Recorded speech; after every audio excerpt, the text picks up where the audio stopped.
नमस्ते मेरे प्यारे उत्साही और ऊर्जावान आरोग्य साधकों। Heal your body heal your mind के और एक सेशन में आप सभी का हार्दिक स्वागत है। आप जो वीडियो देख रहे हैं वह हील माइंड हील बॉडी की एक क्रमबद्ध step by step video series का हिस्सा है। कृपया इस वीडियो को डायरेक्ट या बीच से देखना शुरू ना करें। इस सीरीज का हर वीडियो पिछले वीडियो पर आधारित है।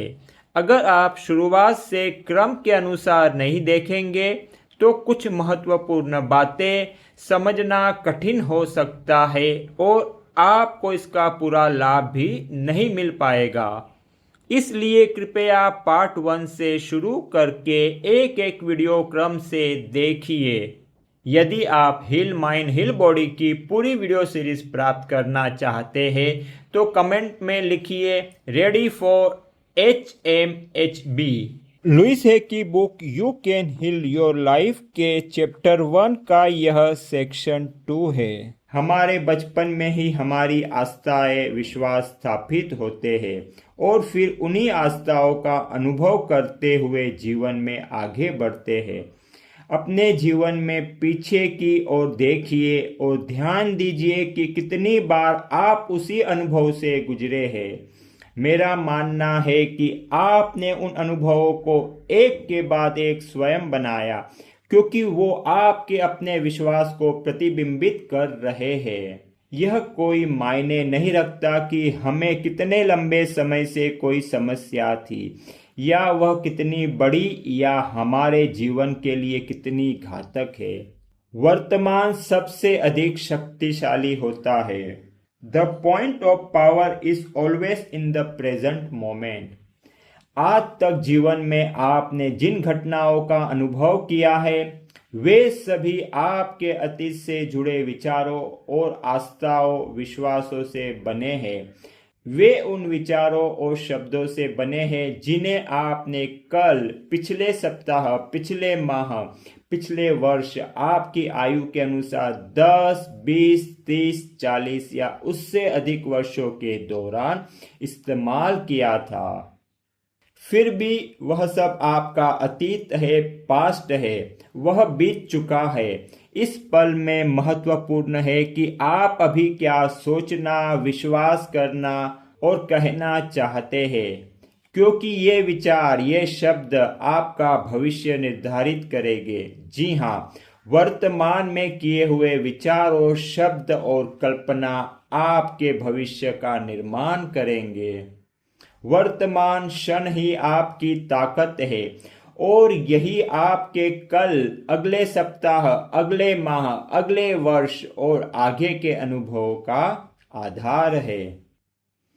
आप ध्यान दे सकते हैं कि इस क्षण में आप क्या सोच रहे हैं, वह नकारात्मक है या सकारात्मक।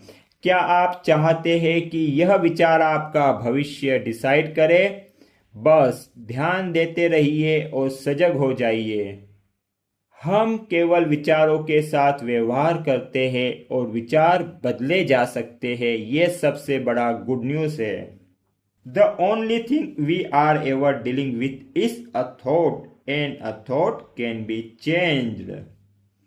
इससे कोई फर्क नहीं पड़ता कि समस्या क्या है। हमारे अनुभव अपने विषय अंदरूनी विचारों के बाहरी परिणाम है। यहाँ तक कि अपने आप से घृणा करना भी केवल अपने विषय में ही विचार से घृणा करना है। आपका यह विचार कि मैं एक बुरा व्यक्ति हूँ, यह विचार एक भावना को उत्पन्न करता है और आप उस भावना के वश में हो जाते हैं। लेकिन यदि आपका यह विचार न हो तो वह भावना भी नहीं होगी। विचार को बदला जा सकता है। विचार को बदले तो यह भावना समाप्त हो जाएगी। यह केवल यह दर्शाने के लिए है कि हम अपने बहुत से विचार कहाँ से प्राप्त करते हैं। लेकिन इस जानकारी को अपनी पीड़ा में डूबे रहने के बहाने के रूप में इस्तेमाल न करें। अतीत का हमारे ऊपर कोई प्रभाव नहीं होता। यह मायने नहीं रखता कि हम कितने लंबे समय से नकारात्मक विचारों में डूबे रहे। शक्ति का केंद्र बिंदु वर्तमान क्षण में है। The point of power is always in the present moment. हमेशा यह बात याद रखना, इसे महसूस करना कितना अद्भुत है। हम इसी क्षण में मुक्त होना शुरू कर सकते हैं। यस, जी हाँ। मानो या न मानो, हम स्वयं अपने विचारों को चुनते हैं। Believe it or not, we do choose our thoughts. हम आदत के अनुसार किसी विचार को बार बार सोच सकते हैं ताकि ऐसा न लगे कि हम स्वयं विचार को चुन रहे हैं। लेकिन पहली बार विचार का चयन हमने ही किया था। हम कुछ खास विचारों को सोचने से इनकार कर सकते हैं। जरा ध्यान दीजिए कि आपने कितनी बार अपने बारे में सकारात्मक विचार लाने से इनकार कर दिया है। तो फिर आप अपने बारे में नकारात्मक सोचने से भी इनकार कर सकते हैं। Yes, you can do it. मुझे लगता है कि इस धरती पर जिस किसी को भी मैं जानती हूँ या जिसके साथ काम किया है, वह किसी न किसी तरह से आत्मवंचना यानी सेल्फ हेट्रेड और अपराधी बोध यानी गिल्ट, इन फीलिंगों से ग्रस्त है। हम जितनी ज्यादा आत्मवंचना और अपराध बोध यानी सेल्फ हेट्रेड और गिल्ट रखते हैं, हमारा जीवन उतना ही बदतर होता है। सेल्फ हेट्रेड, गिल्ट, अपराध बोध जितना कम होता है, हमारा जीवन हर स्तर पर उतना ही बेहतर होता है। मैंने जिन लोगों के साथ काम किया है, उनके भीतर गहराई में यही विश्वास होता है, मैं उतना अच्छा नहीं हूँ। The innermost belief for everyone I have worked with is always I am not good enough।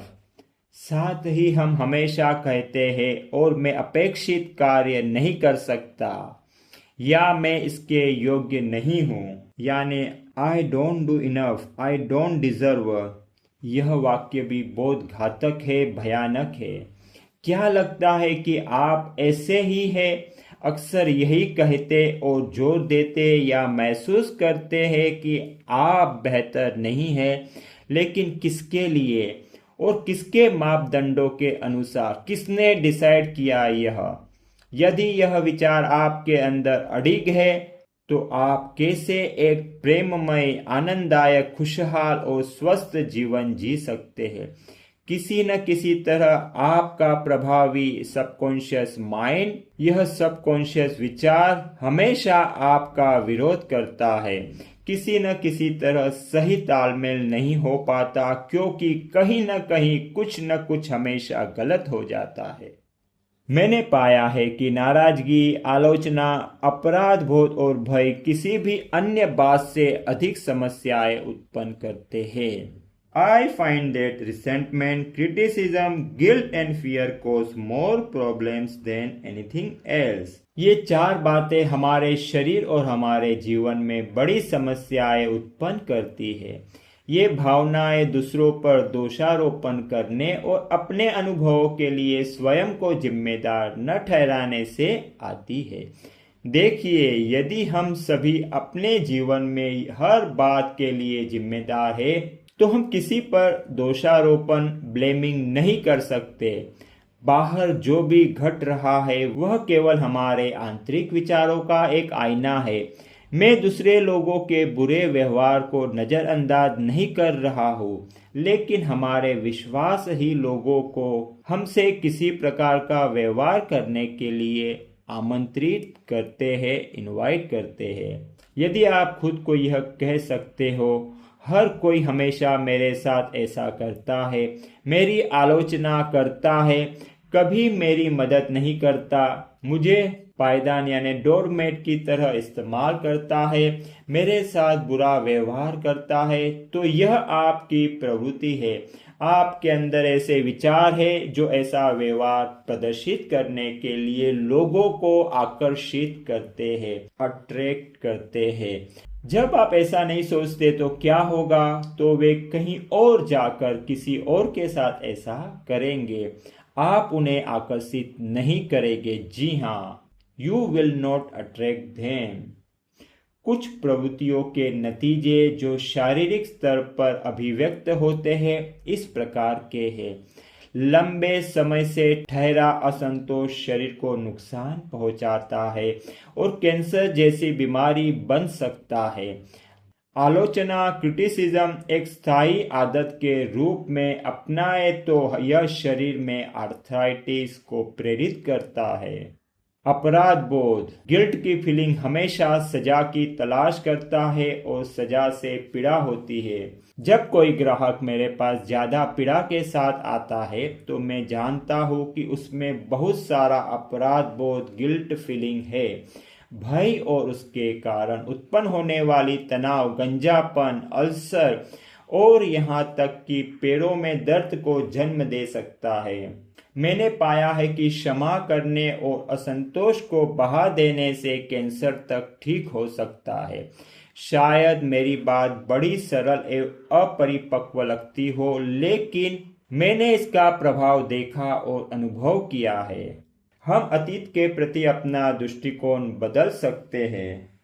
We can change our attitude towards the past. अतीत, पास्ट बीत चुका है, समाप्त हो गया है।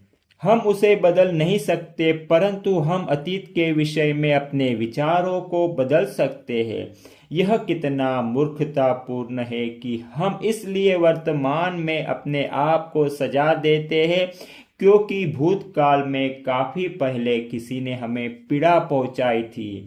गहरे असंतोष की प्रवृत्तियों वाले लोगों से मैं अक्सर कहता हूँ, कृपया असंतोष को कम करना शुरू करें। अब वह अपेक्षाकृत आसान है। किसी सर्जन की नाइफ से, चाकू से खुद को कटवाने का या मृत्युशैया, डेड बेड तक पहुंचने के खतरे का इंतजार न करें जब आपको डर से आमना सामना करना पड़ सकता है। जब हम घबराहट की स्थिति में होते हैं तो अपना दिमाग उपचार एवं सुधार पर केंद्रित करना कठिन होता है। हमें पहले ही डर को समाप्त करने पर समय लगाना होगा। यदि हम यह विश्वास चाहते हैं कि हम असहाय, पीड़ित हैं और अब कोई उम्मीद नहीं है, तो ब्रह्मांड भी उसी विश्वास में हमारा साथ देगा और हम बर्बाद हो जाएंगे। बेहतर है कि हम इन मूर्खतापूर्ण पुराने नकारात्मक विचारों व विश्वासों को छोड़ दें जो हमारी मदद नहीं करते और विकास की ओर नहीं ले जाते। यहाँ तक कि ईश्वर की जो कॉन्सेप्ट है वो भी ऐसी ही होनी चाहिए जो हमारे लिए हो, हमारे खिलाफ नहीं। तो मेरे प्यारे आरोग्य साधकों, यह सेक्शन में इतना ही। इसे हम कंटिन्यू करेंगे अगले सेक्शन में। खुश रहो, स्वस्थ रहो, मस्त रहो। जय आनंद, जय आरोग्य।